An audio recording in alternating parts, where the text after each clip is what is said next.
بسم اللہ الرحمن الرحیم۔ السلام علیکم ورحمۃ اللہ وبرکاتہ۔ رمضان المبارک کا یہ آخری عشرہ چل رہا ہے۔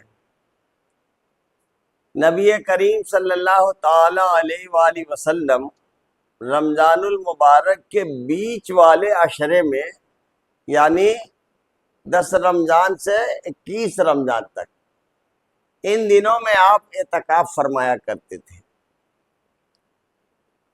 پھر اللہ پاک کی طرف سے شب قدر کی بشارت دی گئی۔ اب 21ویں تاریخ میں جو لوگ بھی بیٹھے ہوئے تھے، آپ نے ان سے فرمایا کہ بیٹھے رہو، اب یہ اعتکاف آخری عشرے میں پورے دن تک چلے گا۔ اس موقع سے آقا کریم صلی اللہ تعالی علیہ وآلہ وسلم کو بشارت دی گئی کہ اس آخری عشرے میں شب قدر کی تلاش کریں۔ جب اللہ پاک کی طرف سے یہ حکم ہو گیا کہ آخری عشرے میں ہی شب قدر کو تلاش کیا جائے، تو پھر کئی احادیث میں، بخاری، مسلم اور صحاح ستہ کی کئی احادیث میں آپ نے ارشاد فرمایا کہ اب التمس العشر الاواخر، شب قدر کو آخری عشرے میں تلاش کرو۔ اب معاملہ یہ ہو گیا کہ نبی کریم صلی اللہ علیہ وسلم کے آخری دور کی یہ سنت بن گئی، تو اب یہ آخری عشرے میں ہی شب قدر کو تلاش کیا جانے لگا۔ اور شب قدر کتنی نعمتوں والی رات ہے، کتنی برکتوں والی رات ہے۔ اللہ پاک قرآن مقدس میں ارشاد فرماتا ہے انا انزلناہ فی لیلۃ القدر وما ادراک ما لیلۃ القدر لیلۃ القدر خیر من الف شہر تنزل الملائکۃ والروح فیہا باذن ربہم من کل امر سلام ہی حتی مطلع الفجر۔ یعنی اللہ پاک ارشاد فرما رہا ہے کہ شب قدر میں ہم نے قرآن مقدس کو نازل فرمایا۔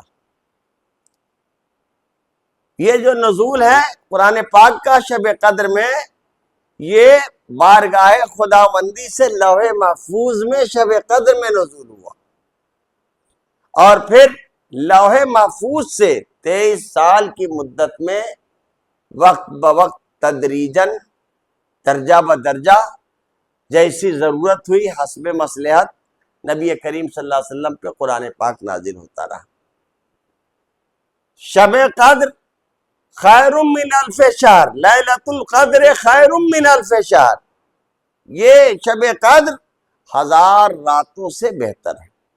1000 رات کی عبادت ایک پلے پہ رکھ دیا جائے، اور ایک رات جو امت محمدیہ کو اللہ پاک نے عطا فرمایا ہے، اس کو ایک پلے پہ رکھ دیا جائے، تو ان 1000 راتوں کی عبادات سے 1000 رات کی عبادات سے بہتر یہ ایک رات کی عبادت ہے۔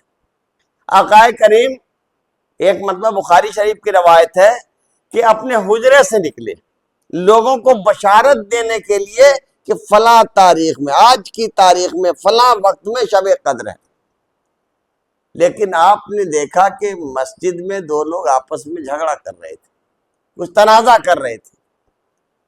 آپ نے ارشاد فرمایا کہ تمہارے لڑنے کی وجہ سے، اختلاف کرنے کی وجہ سے، آپس میں ٹکراؤ کرنے کی وجہ سے، تنازع کرنے کی وجہ سے شب قدر کی جو متعینہ تاریخ تھی، اللہ پاک نے اسے اٹھا لیا۔ یعنی اس میں بہت بڑا میسج ہے کہ اگر مسلمان آپس میں لڑیں گے، آپس میں بے وجہ بحث و مباحثہ کریں گے، آپس میں بے وجہ اختلاف کریں گے، تو ان سے نعمتیں اور برکتیں اٹھا لی جائیں گی۔ شب قدر جیسی نعمت، اس کا خصوصی تعین ہو چکا تھا، لیکن اللہ پاک نے ان 2 لڑنے والوں کی وجہ سے، جھگڑنے والوں کی وجہ سے اس برکت کو خصوصی متعینہ تاریخ سے اٹھا دیا۔ آقا فرماتے ہیں پھر اب تاک راتوں میں، 21 میں، 23 میں، 25 میں، 27 میں، یہاں تک کہ 29ویں رات تک اس کو تلاش کرو. اب اسے آپ کو تلاش کرنا ہے. اور شب قدر کو تلاش کرنے کا سب سے بہترین ذریعہ کیا ہے؟ کہ بندہ مومن اعتکاف میں بیٹھ جائے، جیسا کہ رسول کریم صلی اللہ علیہ وسلم کی سنت تھی کہ آپ ہمیشہ اعتکاف میں بیٹھتے تھے. اور جب یہ اس کی بشارت ہو گئی تو آپ نے پھر آخری عشرے میں ڈبل اعتکاف فرمایا. وآخر دعوانا ان الحمدللہ رب العالمین.